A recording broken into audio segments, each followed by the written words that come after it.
mejor amiga. No te mereces siquiera que Dios te permita el aire que respiras. Por Dios no quiero verte, adiós, que tengan suerte. Antes de perdonarte, yo prefiero la muerte. Cínico, falso, embustero, ¿cómo te atreviste a dañarme la vida? Te odio y repito que no te mereces siquiera el aire que respiras. Puedes largarte al infierno, ya no estás más en mi reino. Ya más no vuelvo a quererte, mejor prefiero mi...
Y pensar que tú ayer fuiste todo un señor, tan galante y sutil, que robaste mi amor, un valiente varón que cualquier mujer sueña.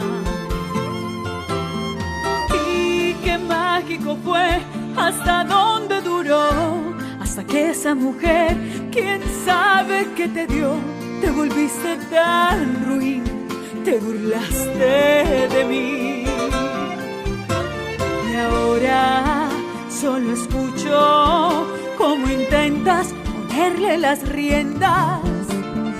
Pobre masoquista, dime quién pisoteó ese orgullo de hombre. Qué ridículo es, si ayer fui solo tuya. Y cómo te ves, te arrastras tan bajo por esa mujer. Eres un pobre perro que no se ama a sí mismo, revolcado en el suelo, sin dueño, sin sentido. Un tonto a quien engañan en sus propias narices, el peor de los ciegos, el payaso más triste. Eres un pobre idiota, manejado al antojo de quien te ha convertido en la burla de todos. Un temible cobarde, una gran porquería, incapaz de portarse como un hombre lo haría. Eres un pobre perro. Sentimiento. Paola Jara.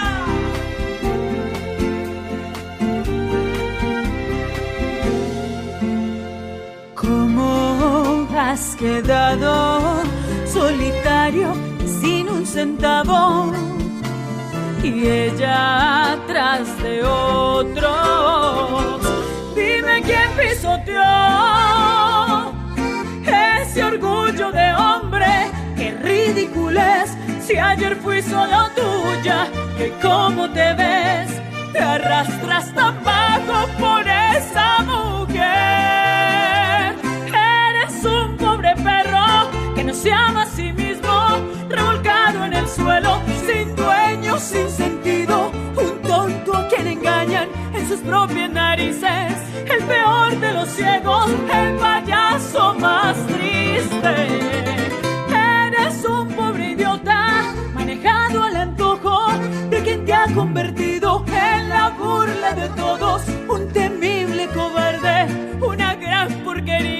incapaz de portarse como un hombre lo hace.